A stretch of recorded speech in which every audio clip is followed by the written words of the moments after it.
Hello बच्चों, let's read the question. So the question over here says, how do bile salts emulsify fats? Bile salts fats को कैसे emulsify करते हैं? Okay तो हमारा answer किसके अराउंड रिवॉल्व करेगा? हमारा आंसर रिवॉल्व करेगा around emulsification of fat. emulsification of fat. अब फैट का ही क्यों emulsification होता है? क्यों कार्बोहाइड्रेट या फिर प्रोटीन का emulsification नहीं होता? देखो, ये जो फैट होता है ना, वो वाटर में इनसॉल्युबल होता है. उसको पानी में सॉल्युबलाइज करने वाले प्रोसेस को ही इमल्सिफिकेशन कहते हैं. ठीक है. Dispersion dispersion of fats into water. ठीक है. Dispersion of fats into water is known as emulsification. is known as emulsification of fat. Emulsification of fat. Okay अब इसे पानी में क्यों सोल्युबलाइज करना है? ताकि इसका डाइजेशन हो सके. फैट का डाइजेशन तभी हो पाएगा जब वो पानी में सोल्युबलाइज हो पाएगा. क्यों पानी में ही आना है?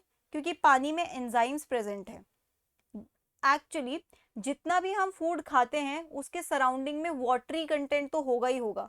सिंपल सा म्यूकस वाला सिक्रीशन भी होता है ना, उसमें भी वाटर होता है. तो वाटर तो एट द एंड प्रेजेंट होगा ही होगा सराउंडिंग में. तो अगर सराउंडिंग के साथ इंटरैक्ट करना है, एंजाइम के साथ इंटरैक्ट करना है, तो पानी में सॉल्युबलाइज होना पड़ेगा. ठीक है. अब इसमें रोल क्या आता है बाइल सॉल्ट्स का? Role of bile salts. Bile salts देखो, एक ग्लैंड होता है हमारी बॉडी में जिसको हम कहते हैं लिवर. ठीक है. लिवर क्या करता है? सिक्रीट करता है बाइल जूस. Bile juice. इस बाइल जूस में मेन जो कंटेंट होता है वो होता है बाइल सॉल्ट्स का. अब अगर मैं बात करूं कि बाइल सॉल्ट दिखता कैसा है, एक मॉलिक्यूल बाइल सॉल्ट का किस तरीके से दिखता है, तो देखो इसका एक हेड होता है. ठीक है. ये जो हेड होता है ना, ये वाटर लविंग होता है. हाइड्रोफिलिक. हाइड्रो मतलब पानी, फिलिक मतलब लविंग. हाइड्रोफिलिक. इसकी एक टेल भी होती है. ठीक है. इसकी एक टेल भी होती है, बट वो जो टेल होती है ना, वो वाटर हेटिंग होती है, वाटर से डरती है. सो हाइड्रोफोबिक. फोबिया मतलब डर, हाइड्रो मतलब पानी का डर. हाइड्रोफोबिक. अब क्या होगा? ये बाइल जूस कहाँ जाता है?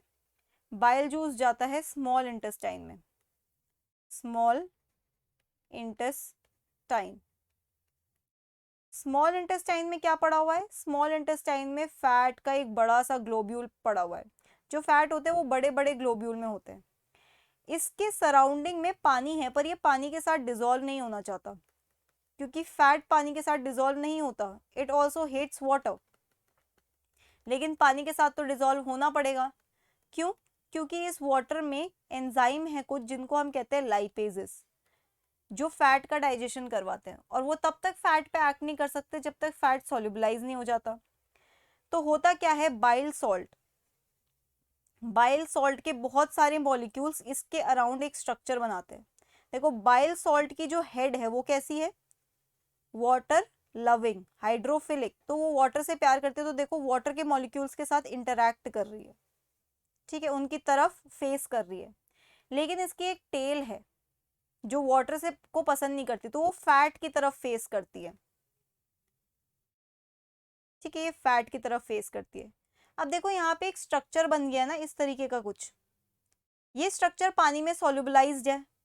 ऑब्वियस सी बात है, क्योंकि ये जो हेड है ये तो पानी में सॉल्युबल है ही, और फैट को भी इसने प्रोटेक्ट कर लिया अपने अंदर. इस तरीके के स्ट्रक्चर को हम कहते हैं मिसल. ठीक है. मिसल. अब ये मिसल फॉर्मेशन या इमल्सिफिकेशन क्यों जरूरी होता है? देखो नेक्स्ट स्टेप क्या होगा इस पूरे प्रोसेस में. नेक्स्ट स्टेप होगा, अब देखो ये पूरा मिसल बन चुका है ना, और पानी में आ चुका है, तो अब इस पे लाइपेजेस एक्ट कर पाएंगे. तो नेक्स्ट स्टेप क्या होता है कि लाइपेजेस एक्ट करेंगे. अब लाइपेज दो काम करते हैं. ठीक है.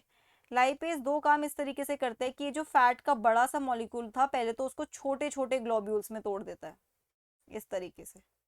ओके. और छोटे छोटे ग्लोब्यूल्स में तोड़ने के बावजूद इनके अराउंड मिसल तो होना ही जरूरी है ना, मिसल फॉर्मेशन तो होना जरूरी है। क्यों जरूरी है? क्योंकि अभी भी मीडियम में पानी तो प्रेजेंट है ही। तो देखो ये जो छोटे छोटे ग्लोब्यूल्स बने थे ना फैट के, उनके अराउंड भी इस तरीके से बाइल सॉल्ट्स रहते हैं। पहला काम क्या किया लाइपेज ने? बड़े से ग्लोब्यूल को छोटे छोटे टुकड़ों में बांट दिया। अब इन छोटे छोटे टुकड़ों पे बांटने के बाद ये क्या करता है? जो फैट है उसका डाइजेशन करता है। फैट का डाइजेशन कैसे करता है अभी हम देखेंगे। देखिए ये जो फैट है, फैट का बड़ा सा ग्लोब्यूल है, इसके अंदर होता क्या है एक्चुअली में? फैट बना किस चीज का है? एक्चुअली में इसके अंदर है ट्राइग्लिसराइड्स। Triglycerides, okay. अब क्या करता है लाइपेज? दो काम करता है। एक तो उसने छोटे छोटे मॉलिक्यूल्स में तोड़ दिया बड़े से फैट ग्लोब्यूल को। दूसरा, ये जो छोटे छोटे टुकड़े इनके अंदर अब ट्राइग्लिसराइड नहीं है, फैट का डाइजेशन हो चुका है। क्या बन चुका है इसके अंदर? Monoglycerides plus fatty acids. ठीक है, तो लाइपेज ने क्या दो काम करे? लाइपेज ने करा break break fat globule into small pieces,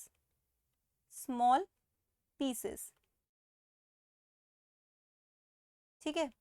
उसके बाद क्या किया? And digest triglyceride. और क्या बना दिया डाइजेशन के बाद? मोनोग्लिसराइड और फैटी एसिड। अब होगा क्या? अब ये छोटे छोटे ग्लोब्यूल्स बन गए हैं, है ना, छोटे छोटे ग्लोब्यूल्स बन गए। अब इनका एब्जॉर्प्शन हो जाएगा, absorption into cells, into intestinal cells, intestine के जो सेल्स होते हैं, ठीक है। उन सेल में जाने के बाद क्या होगा? उन सेल में जाने के बाद फिर से ये मोनोग्लिसराइड और फैटी एसिड फिर से मिल जाएंगे आपस में और ट्राइग्लिसराइड बना देंगे। अब आप सोचोगे कि ट्राइग्लिसराइड दोबारा क्यों बन गए? जब हमने पहले इनको ब्रेक डाउन किया था दोबारा क्यों बने? तो देखो जो ट्राइग्लिसराइड है वो बहुत बड़ा होता है, उसको एब्जॉर्ब नहीं कर सकते। एब्जॉर्ब मोनोग्लिसराइड और फैटी एसिड को कर सकते हैं, तो पहले उसे तोड़ा, एब्जॉर्ब कराया और फिर दोबारा बना दिया। Triglycerides formed from monoglycerides plus fatty acids and packed into chylomicrons मतलब ट्राइग्लिसराइड तो बना और उनको पैक कर दिया काइलोमाइक्रॉन्स नाम के स्ट्रक्चर में। अब क्यों करा काइलोमाइक्रॉन्स में? क्योंकि ये काइलोमाइक्रॉन अब ब्लड में जाएगा और ब्लड से बॉडी के हर एक सेल में जाएगा। तो ये है complete digestion of fat. Okay, so that's it for the question. I hope you understood it well. Best of luck.